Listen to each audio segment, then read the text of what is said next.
అమరావతి పైన తీర్మానం పెడతామంటే ఇక్కడికి వచ్చే పరిస్థితిలో లేరు.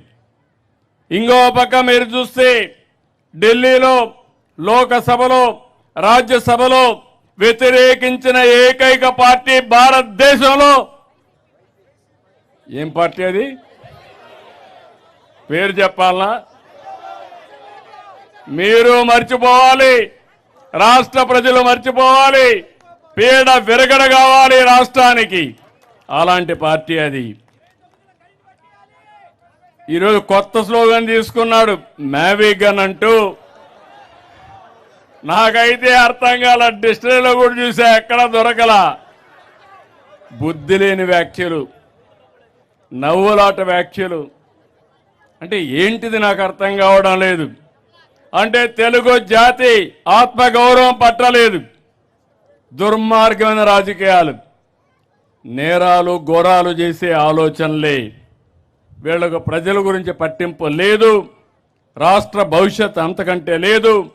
విధ్వంసాలు చేయడం, విషం చంపడం, ప్రజల్ని భయభ్రాంతులు చేయడం. అమరావతిని చంపాలనుకున్న మీరు ఇంకా బాగుపడే సమస్య లేదని మీ అందరికీ విజ్ఞప్తి చేస్తున్నా. అందుకని బిల్లుపై పార్లమెంట్లో వాకౌట్ చేశారు.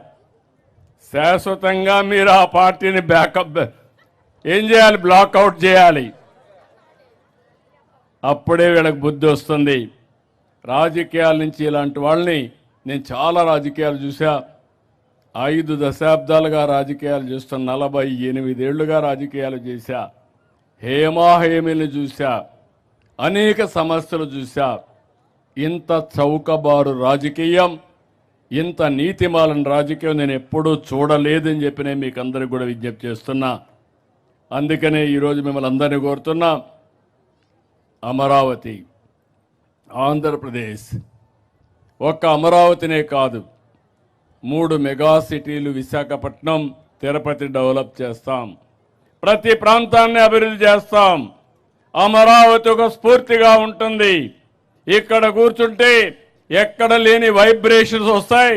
ఇక్కడి నుంచి పరిపాలన సమర్థవంతంగా చేసి ప్రతి ప్రాంతాన్ని అభివృద్ధి చేస్తామని అమరావతి సాక్షిగా ప్రజలకు హామీ ఇస్తాం.